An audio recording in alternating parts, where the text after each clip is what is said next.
I've been following this war very closely, and I have some personal stakes in the war, and I'm very concerned about Tehran. I don't like the RGC. I don't like the leadership of Iran, right? And I'll tell you, when Obama's deal was signed with Iran, a lot of us really celebrated because it was a sort of like, it was this moment of hope, because the West had not been opened up to Iran in any significant way in decades, right? This was this moment where it was like, okay, now this deal, whatever the deal is, we're talking, right? Something's happening here. And then obviously Trump, it was devastating that he ripped that up. So I wonder if you can compare those two deals, and the context around that, because I think diplomacy is so important in this whole context. A deal that is made in good faith, like Obama's, is durable, and a deal that is made under duress, what does that say about this deal and it's not even a deal yet, by the way. We'll get to that in a minute. Well, I think you bring up some very valid points. First of all, number one, the deliberate process of what President Obama and allies put together. Let's start there. This was not something that was it was not microwave diplomacy. It was done over the course of months and years, right? Number two, it was a joint effort. The United States does not, and President Obama went out of his way not to sit there and say the United States, blah, blah, blah. No, they always referred to it JCPOA because there were multiple nations involved, some of our most critical allies. Okay, that's number two. It wasn't about who got credit. Okay, number three, the diplomatic firepower that was used for those negotiations is the equivalent of the atomic bomb that, you know, we dropped in World War II to a super soaker today. Trump is the super soaker with Witkoff and Kushner and JD Vance. They have no idea what they are doing. None of them have ever negotiated real treaties. None of them. JD Vance was in the Senate. He may have to ratify, but he's never negotiated. They had real diplomats, okay, that were doing this deal, referring to people all over the world, brought in actual scientists, the IAEA, all of these people who knew what the heck they were looking at, weapons proliferation experts across the board. Have you heard of any of them going to Switzerland? No. Have you heard of them being in the room with Pakistan or Qatar? No. And so you wonder why this thing was only 2 pages as an MOU as opposed to 100 and dang near 50 pages for the JCPOA, right? And so just there, the process that I mentioned, you know, the who cares about credit, they don't, and the real subject matter expertise, those three things are a distinct difference than what you have now. And because of this, Iran, and let's be clear, because no regime change happened, just younger people got promoted because of others being killed. They still have the institutional knowledge of what a serious negotiation and treaty looks like. They do. And they're looking at these guys now, and they're like, they're clowns. I mean, they walked right past JD Vance.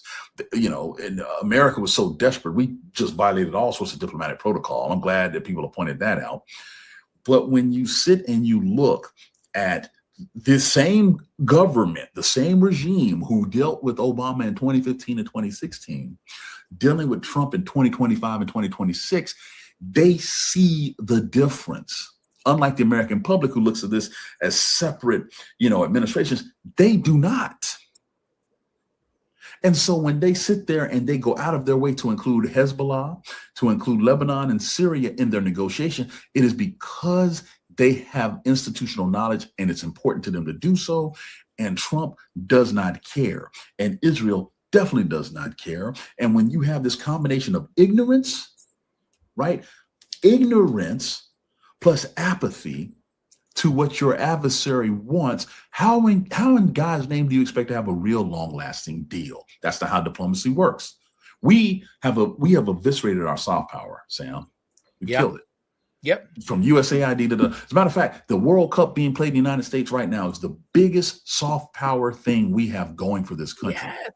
I mean, it's totally true. And look, I don't want to talk about how the Iranians are being treated, but oh my God. And that's why I mentioned it, Sam. That's exactly why I mentioned it. So you're telling me the people you're trying to negotiate the end of a war with, you have the Iranian national team who rarely qualifies for the World Cup, who's here. They got to fly into the United States the day of the game, play their game, and get back on a plane and fly back to Mexico.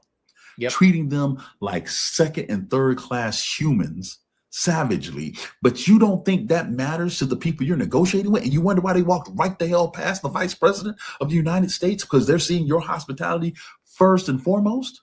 Get out of here. All of this is just like I don't know. It's just a troll. And I think, look, I think that the Obama deal, you talk about the diplomacy, you talk about the seriousness, you talk about the expertise, you talk about the time and caution and thoughtfulness and all the things. You may have two plans that are identical, but you will not have the faith in the plan that is done by this group, right? Because it is unserious. It is fucking unserious. It is a whole bunch of people who marched in, and you have Pete Hegseth who thinks power comes from pull-ups, right? And you have a president who's wearing pull-ups, and you have I'll trademark that joke. I like that. Anyway, and you have people who are involved in business deals, who see all zero-sum gains, like all of this shit. The public has to get behind a treaty for it to be enforceable. And maybe that's not well, but it's true. It's just culturally true. Nobody buys this deal if these people are involved in it. And here's what I think is amazing to me, right? It's a bad deal. The people who have backed you relentlessly are telling you it's a bad deal. Yes. And now you've pissed off your detractors who already thought you sucked in diplomacy. And now you're your most ardent supporters at the same time. And the only people that think that you've made a good deal are the guys that you're in conflict with. Yeah. It's interesting. The Iranians have been able to walk this fine line balance of being pissed off and letting people know it, while also still accepting the fruits of their resistance. Because let's be clear, the United States is not used to a country standing up in front of them and be like, that's all you got? That's all you got?